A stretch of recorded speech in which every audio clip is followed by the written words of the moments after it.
Ahoy, Buccaneers and Buccarinas! My name be Captain Yugioh, and welcome back as we today take a look. I guess you'll take a look, and I will just stand here and not move at the new Demon Hunter class. Oh, why don't I have Spectral Sight yet? This is ridiculous. So today we're going to take a look at the Demon Hunter class cards. Most specifically, we're going to take a look at the ones that are included in the basic set, as well as those coming up in the Demon Hunter Initiate set. So, before anything else, don't forget to like the video, comment down below if you want to talk about things, subscribe to the channel, ring the bell for notifications. We do Overwatch videos every Tuesday, the Hearthstone video every Thursday, and Yugioh vids every single Friday. Okay. I am not sure if I should keep this up. So, let's talk about some of the Demon Hunter cards from the basic set. Because as we all know, the best thing to look over are the basics. And I can't see anything. This was a bad idea. Ah, my god. Whew! Okay, now that that's out of the way, let's go ahead and take a look at the cards. So, I'm going to give them a star rating, and basically the goal is that you want to be able to plunder these cards rather than keel haul these cards. If I don't feel like the card is, one way or another, I don't know exactly how to feel, I'm just going to say you just swap the deck on this one. So, that's how this rating system's going to work, but I'm also giving a star rating for, simplicity's sake. So, let's start off with the basic hero cards, starting off with Shadowhoof Slayer. This is a 1-mana 2/1 demon that has the battle cry to give your hero +1 attack this turn. It's basically like activating your hero power, except you get to summon a 2/1 body on the board. So in my opinion, that's going to be a pretty good, easy staple for many decks. 4 stars on this one, plunder it good. Next up, we've got the Chaos Strike spell. It's a 2-mana spell that gives your hero +2 attack for the turn and draw a card. Similar to Shadowhoof Slayer, this is basically like activating your hero power twice, but then you also get the added benefit of drawing a card. If you value your hero power at 1 as the hero power costs, then we're looking at basically activating your hero power twice all at once, and you get to draw a card on top of that. That seems like a pretty good haul to me. I'd say this is a 4-star card. Plunder that one good. Now this next one on the list is a bit of a controversial one right at the moment. The Sightless Watcher. This one is a 2-mana 3/2 demon with the battle cry, look at 3 cards from your deck and then choose one to put on top. A lot of people have been rating this card either very well or are saying that it's, overhyped. And there's a lot of comparison to the card Tracking from Hunter, which is the 1-mana spell that lets you look at the top 3 cards of your deck and then add one of those to your hand while discarding the other 2. This is where I find Sightless Watcher is a little bit hard to compare, because yeah, Tracking does get you the card, and Sightless Watcher does let you look at 3 cards, but where Tracking is only looking at the top 3 cards of your deck and then discarding a couple while adding the last one that you choose to your hand, Sightless Watcher gets to pick out from any of the cards in your deck, 3 of those, by the way. It's not getting rid of any of them, but then you're not actually adding the card to your hand, you're just putting it on top of your deck.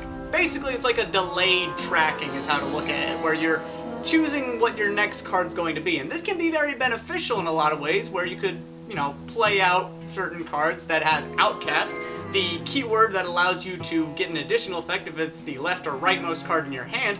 So setting up your top deck for a future play could be really beneficial. There are some plays where it's like you could assume that on curve this is going to be pretty good, where you set this up on turn 2 and then go into a turn 3 play that you draw into after you set it on top with Sightless Watcher. Or there are different combinations you could do later on in the game where you play Sightless Watcher, place a card on top of your deck, and then on your next turn kind of, do something about it. So it's a little bit like prepping forward rather than getting some sort of immediate payoff the way something like Tracking works. For that reason, I'm actually going to give Sightless Watcher a 3-star rating. I'm saying swap the deck on this one, mateys.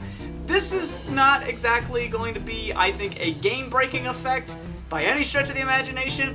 I don't want to say it's overhyped. I do want to say that there are some potential for this card, but I don't want to oversell it either and say that this is going to be an absolute staple. I think it needs to see some play and some trial and error first, and then, we can see whether or not this is going to be a really worthwhile addition in the long run. So 3 stars for this one, swap it up. Next up on the list we have the Aldraki Warblades, a 3-mana weapon that has 2 attack and 3 durability, and also comes with the lifesteal keyword. That's actually pretty good, because then you basically get to attack something, and then you'll gain extra life out of it. Combined with your hero power, you can get anywhere from 2 to 3 health, in addition to potentially getting some extra buff from things like Shadowhoof Slayer, or some of the other cards that we'll take a look at in a little bit.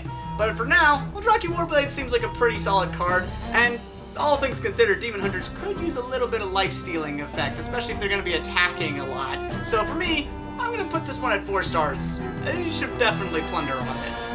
Next up on the list we have the 3-mana spell Coordinated Strike, which helps in summoning out 3/1/1 Illidari with Rush. This is, on the surface, maybe not the greatest card in the set, but in actuality, when you see what some of the other cards that it helps, support, essentially, you get a really good idea that this card is actually a very crucial aspect of the Demon Hunter class, and given that you're going to have the ability to deal 3 damage immediately for 3 mana, that's not too terrible either. So in my opinion, I think Coordinated Strike is actually going to be pretty good, and it'll probably see a good play, especially in very aggressive decks that want to clear out the board very quickly, or else combine with certain effects to dish out loads and loads of damage, or in this case of maybe 1 or 2 things, draw a lot of cards. So for me, this one's going to be a 4-star card.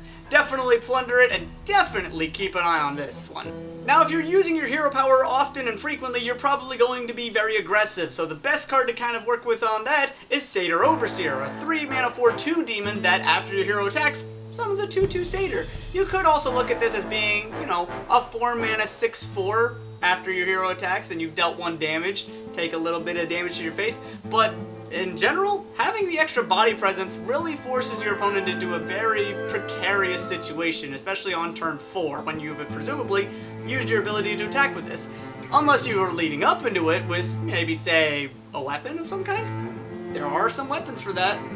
Needless to say, I think in terms of aggressive decks, Satyr Overseer is going to see quite a little bit of play, and I think Demon Hunter aggro is going to be kind of the way to go in my opinion, but needless to say, I'd say this is a good card for it.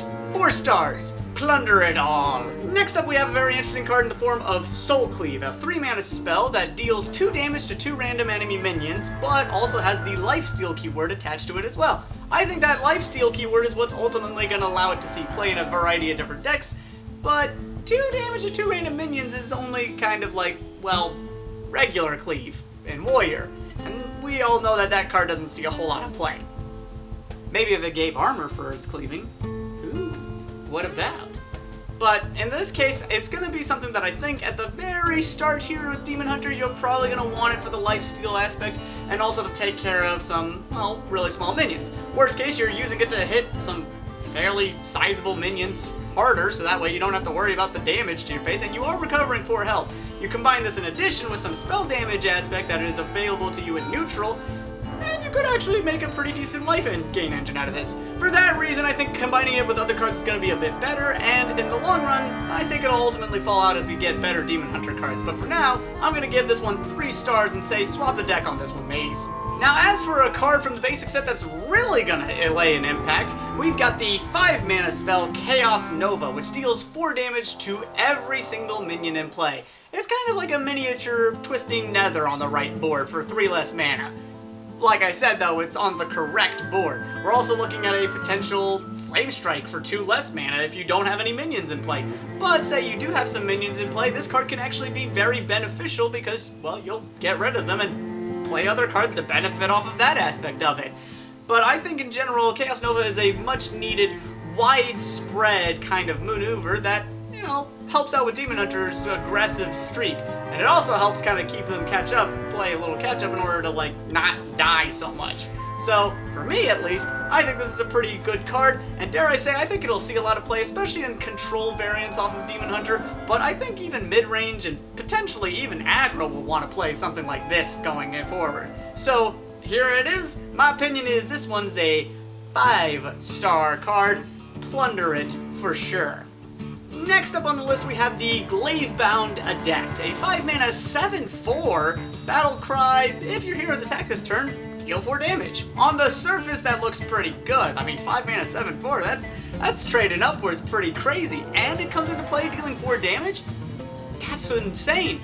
But there is that catch of your hero has to attack first to get that 4 damage. So in reality, given your hero power is about 1 mana, I'd say this is more of a 6 mana 7/4, and that makes it significantly worse by comparison stat-wise. 6 mana for a 7/4 minion is not that great, even if you are dealing 4 damage on top of all that. But you really do want to be dealing that 4 damage if you're going to make the most out of Glaive Bound Adept. And I think there's going to be some better Demon Hunter cards in the long run, but for now, I guess mid-range Demon Hunter will probably make the best use out of this one. 3 stars for here. I'm going to swab the deck on this bit. And finally, the last card in our basic collection is Inner Demon, an 8 mana spell that has a fairly big effect. You give your hero +8 attack this turn.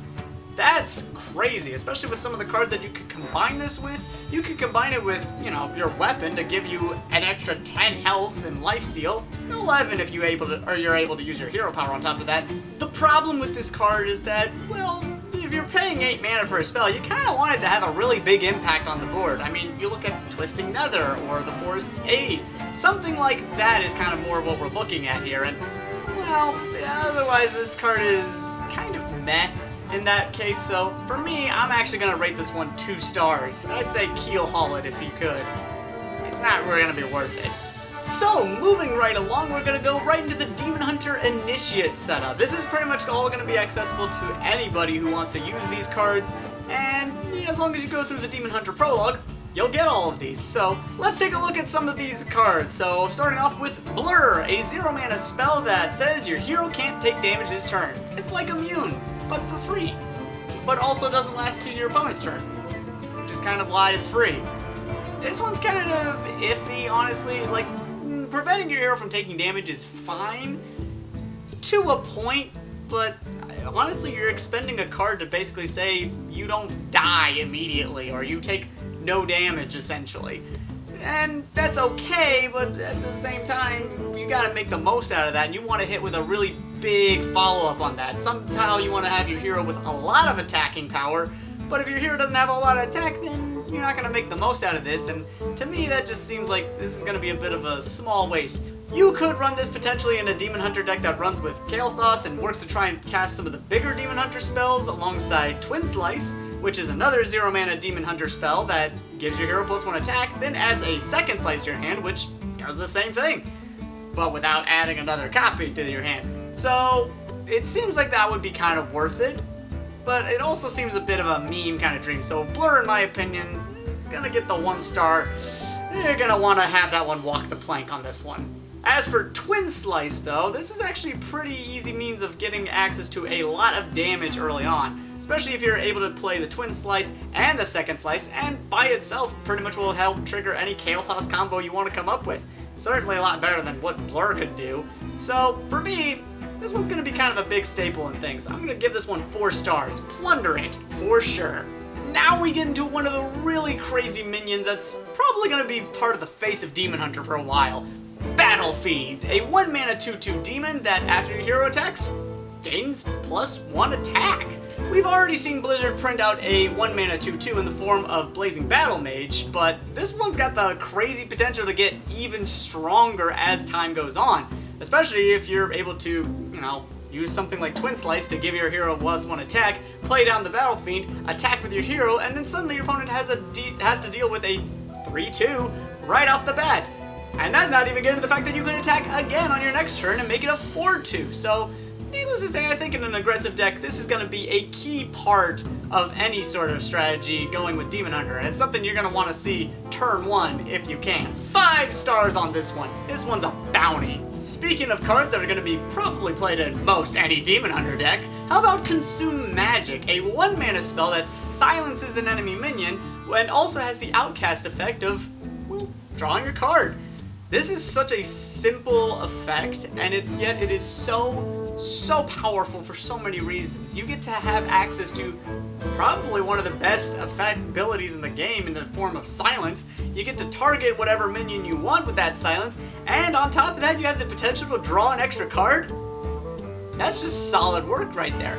For me, that says a lot about this card, and I think it's going to see play in every single Demon Hunter deck. 5 stars. You gotta plunder that one.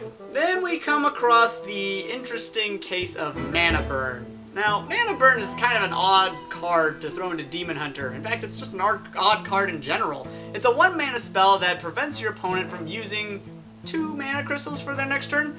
I mean, they have 2 less crystals for the next turn. But it's not really, beneficial per se. I mean, ideally you're using this card to reduce the amount of mana your opponent has such that you can accelerate your own board. Ideally, this is probably best in the early game when you can essentially rob your opponent of an entire turn. And then you can be very aggressive with that and attack them with things like Battle Fiend and Twin Slice and your own hero power. It's definitely something that would be a lot more worthwhile than just simply playing Mana Burn to try and aim to finish off the opponent. If you're trying to play this in the late game, ideally you're trying to prevent your opponent from starting off a combo of some sort, but they're still gonna have 8 mana, guys. There's a lot you can still do with 8 mana. There are some very big plays to play at 8 mana, and I think for that reason Mana Burn isn't gonna see a whole lot of play outside of maybe some testing in some aggressive decks, but I feel like it's gonna fail ultimately. Maybe give this one 2 stars, just in the event that those aggressive early mana burns really swing tempo in Demon Hunter's favor, but I feel like the long-term effect is going to make this more of a 1-star card. I'd keel haul this one if I was you. Next we come across the Urzel Horror, a 1 mana 2/1 with a simple death rattle of add a 2/1 Lost Spirit to your hand. The Lost Spirit doesn't have anything special about it, and I don't think Urzel Horror is that special either. Even as far as aggressive bouts, you'd rather have something like Battle Fiend or the Shadowhoof Slayer. And this card is not really doing a whole lot for you in terms of saving you mana or being that intimidating a presence. Unless your opponent looks at it and thinks it's scary. 1 star. Keel haul it. Next up we come across the Blade Dance, a 2 mana spell that deals damage to 3 random enemy minions based off of your hero's attack. So, this card is kind of iffy, but only because it's really dependent on your hero having a lot of attack. If your hero has, 1 attack, well, that's not great. 3 mana, deal 1 damage to 3 random enemy minions? Not that best, honestly. But if you have a weapon attached, and perhaps even some sort of effect similar to Inner Demon, which, hey, if you want to do that, be my guest. But with Blade Dance, you'll be able to deal some much more massive damage across the board in combination with the weapon and your hero power than you would on just using your hero power alone. So for that reason, I think this card is going to see a little bit of play, here and there, but mostly in fairly, aggressive decks that run around weapons. This one gets 3 stars from me. I'm going to swap the deck about this one. Next we come across the Feast of Souls, a 2 mana spell that draws you a card for each friendly minion that died this turn. Now, that may not sound like a whole lot going on there, but hear me out on this one, because we've got stuff like Coordinated Strike up as part of our Demon Hunter collection, among other things.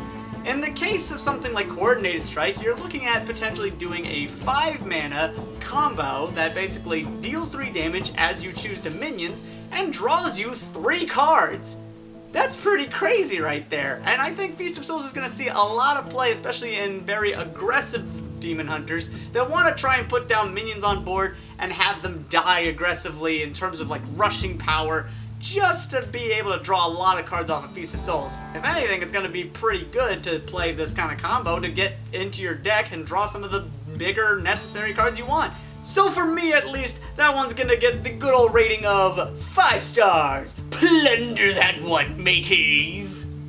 Next up, we have the Umberwing, a 2 mana weapon with 1 attack and 2 durability with the battle cry, summon 2 1/1 Fellwings. This is actually pretty good because it allows you to be aggressive in terms of field presence, as well as combos well with some other things like Blade Dance, for instance, which relies on you having a lot of hero attack. It's not the biggest weapon in the bunch, but I'd still say it's a pretty impactful one regardless. I think it'll see a little bit of play. I don't know if it'll see a whole lot of long-term play, which is why I'm only going to give it 3 stars and say you might want to swap the deck on this one. It's going to see some play, but I don't know how long-term that play is going to be. Next up, we come across Altruis the Outcast, a really powerful minion 3 mana, 3/2 legendary, with the curious effect that whenever you play the leftmost or rightmost card in your hand, you deal 1 damage to all enemies.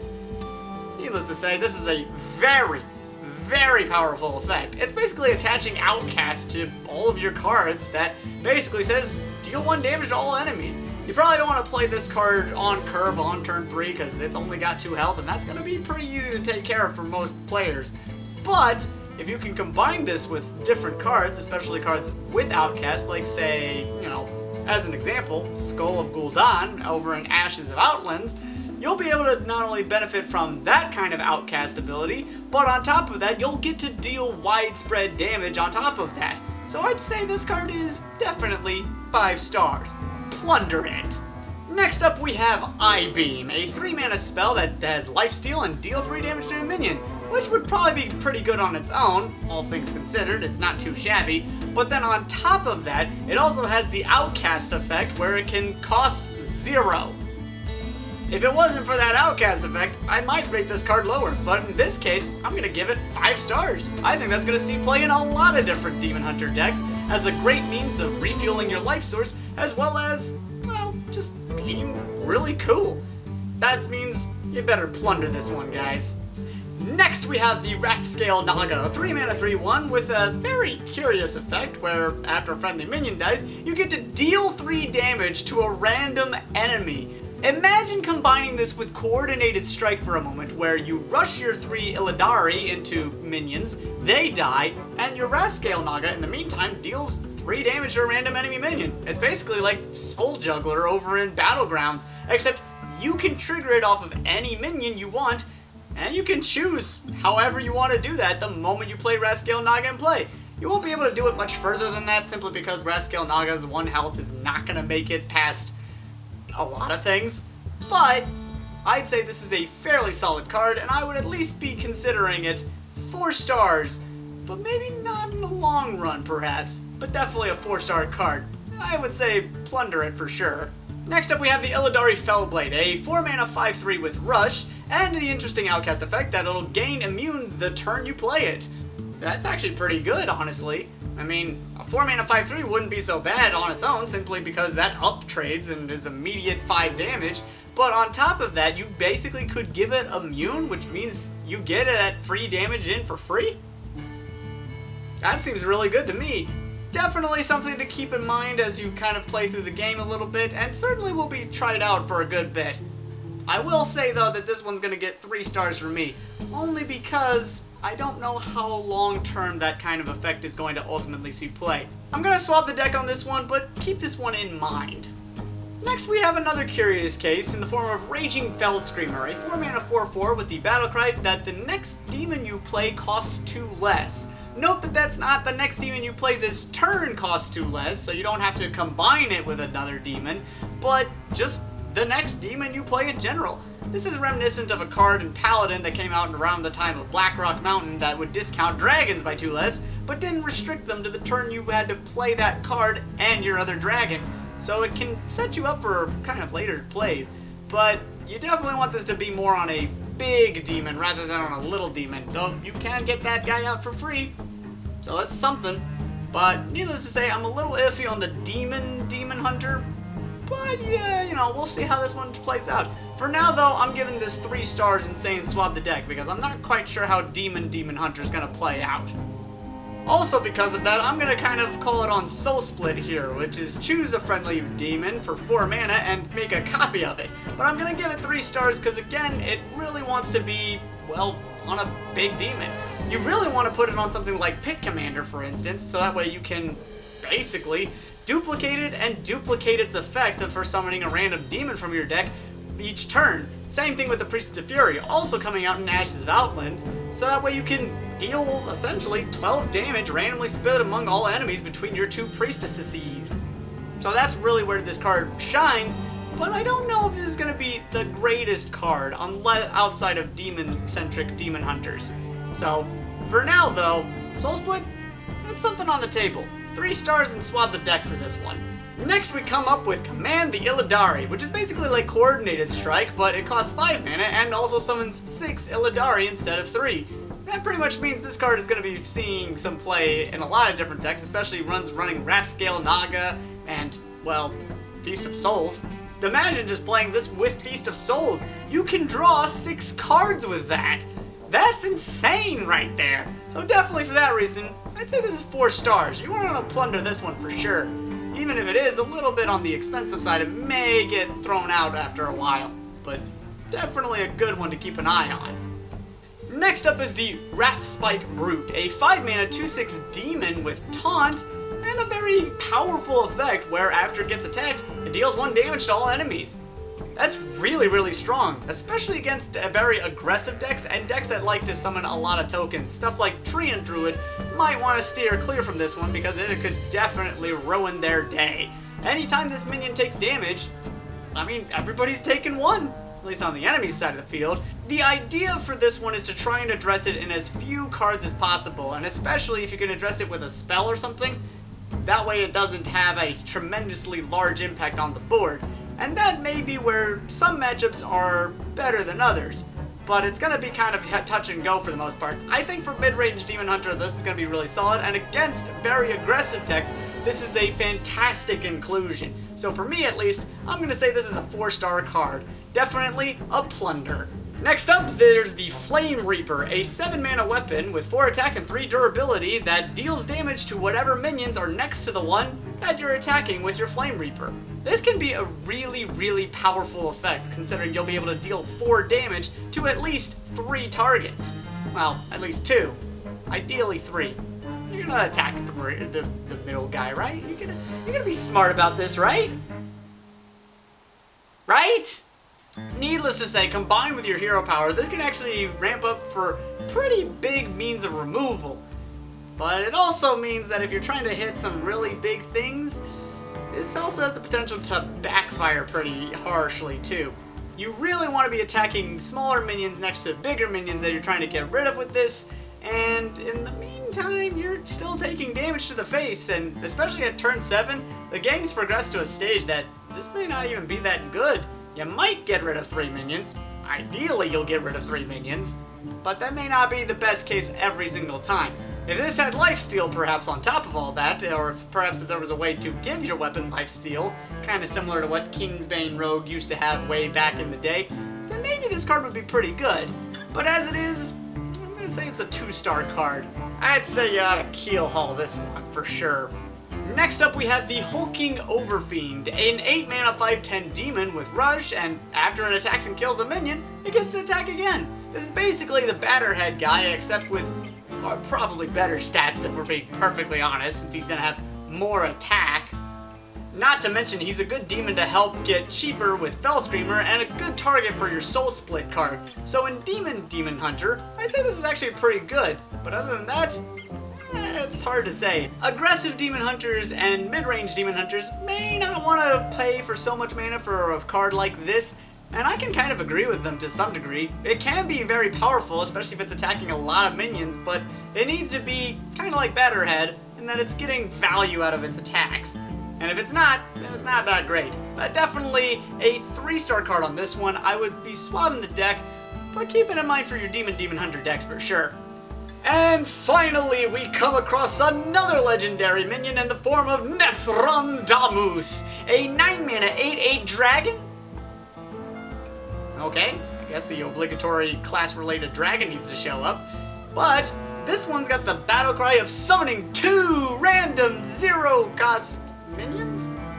That doesn't seem very good. Oh, it upgrades. That's right. This one is actually kind of like a big payoff for a lot of those friendly minions dying off. In a way, you keep this card in your hand and play stuff like Coordinated Strike and Command the Illidari to sacrifice a ton of little minions, gaining advantage off of things like Wrathscale Naga and Feast of Souls, and then on turn 9 you play this massive dragon with these huge, equally big minions that you got from sacrificing a ton of the little guys. Probably the best sort of thing. If you can play this on 9 with a big setup on board, then chances are this guy's gonna be pretty strong. Even at some different stages of the game, even if you get drawn to him later on, as long as you're able to combine with him and get a lot of different friendly minions to die while he's in your hand, he'll be pretty strong when he comes down onto the board, and you could potentially swing the game right back in your favor. Of course, that is a bit high-rolly, and they are random minions, but, you know, the bigger the better, right? I'm gonna give this one 3 stars, just because it's pretty strong, but it might not always be the best thing. And that's pretty much it for the entirety of Demon Hunter outside of Ashes of Outland, which we'll get to in another video soon enough. But in the meantime, hopefully you guys enjoyed this one. Hopefully you enjoyed some of my ratings. I hope you enjoyed the system. Like the video, talk to me about it down below, and don't forget to subscribe and hit the bell so you can see more videos. I'd appreciate that, and I bet you would love to see the next video when I talk about the Ashes of Outland expansion. Oh my god, that's a lot of cards. Maybe I'll take it easy or something next week. I don't really know. Maybe something a little bit easier that I can talk about. Oh, that's a lot of cards, though. That is a... Okay, let's just kind of out of the way.